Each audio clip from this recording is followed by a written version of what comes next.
So this week's review of No Country for Old Men, starring Tommy Lee Jones.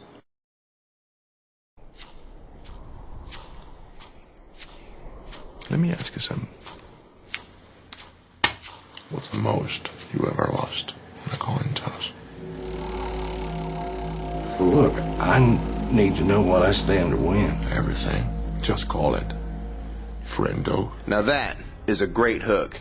And that was all I needed to see of the trailer to know I was going to see this movie. The Coen brothers have built quite a reputation over the years with such films like Raising Arizona, Miller's Crossing, Barton Fink, Fargo, and possibly the biggest cult classic from them, The Big Lebowski. So going into this, I had high hopes for No Country for Old Men. The reviews were great, and the buzz was strong. This film has some of the best suspense and tension that I've seen in many years. And the Coen brothers have always had a style of all their own, so it's hard to predict where the story's going. The dialogue was also as good as it gets. And there are several scenes in this movie that are scripted extremely well.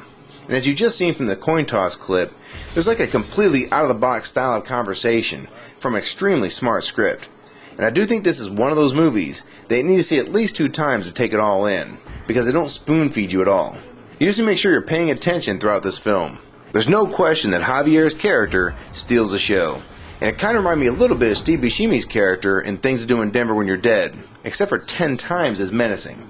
The direction and execution of this character was flawless, and the weapons he uses have a style of all their own.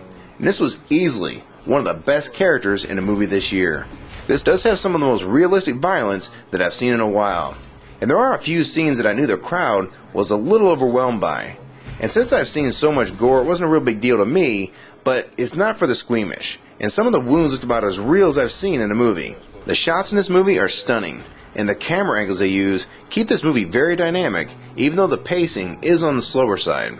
Now the slow pacing isn't really a problem because the tension is so high, and they really understand how to build the characters and the story in such a way to keep you riveted to how this whole thing is going to play out. The casting for this movie was top notch, but as usual, Stephen Root has like 10 lines in the movie. Now I've been a huge fan of his since I first saw him on News Radio. And if you haven't seen that show, make sure you check it out. It's brilliant. Now most of you probably know him from Office Space as the office nerd Milton with the really thick glasses and the red stapler.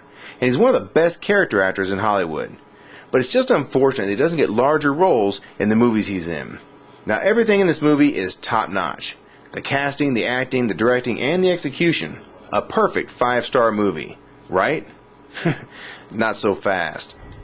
This film to me was literally perfect for about 98% of the movie. So what went wrong? Well, it did have to end, right? And this is where we're all watching and the final scene was coming to an end and we all felt it coming, but we were hoping for a few more answers. And that didn't happen. And it was kind of like they wrote this masterpiece and then let someone else finish the last scene of the movie. Now, I will watch this again later and see if I feel any different, but as of right now, I feel like they ended the movie on the wrong scene and without enough closure. Now, if this wasn't so damn good for the first 98% of the film, I would have just killed this movie.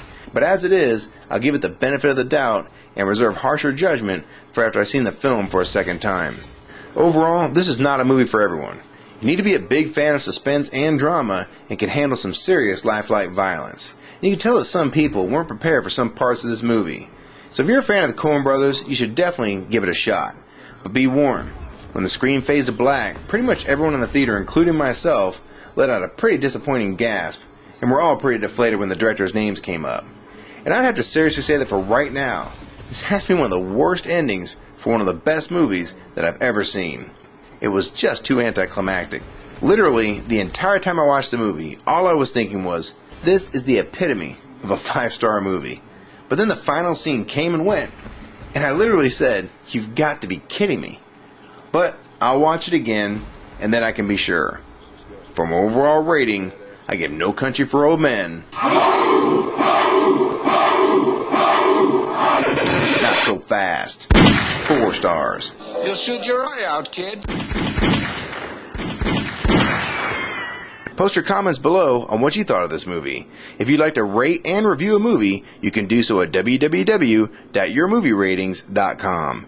At this site, you can upload a video review or even a text review of any movie ever made. If you subscribe to my channel, you'll be notified immediately when my latest movie review is uploaded. Also, if you'd like to see some of the latest info regarding my channel, then check out my website at MrBlacksReviews.com. And if you made a cool video, or you want to share your YouTube channel with other members, then post them in the YouTube section. These forums are dedicated to everything from new movie releases to your very own YouTube channel. And don't forget, I'll be giving away DVDs at the forums, including the following titles: Transformers, Harry Potter, The Simpsons, Hot Fuzz, and 4 DVDs of the movie 300. So join the forums for a chance to win any one of these DVDs. And finally, if you want to see my list of upcoming movie reviews, then just go to my forums and click on the calendar. This has all the movies that I'll be reviewing in the future. Thanks for tuning in, and I'll see you again next week.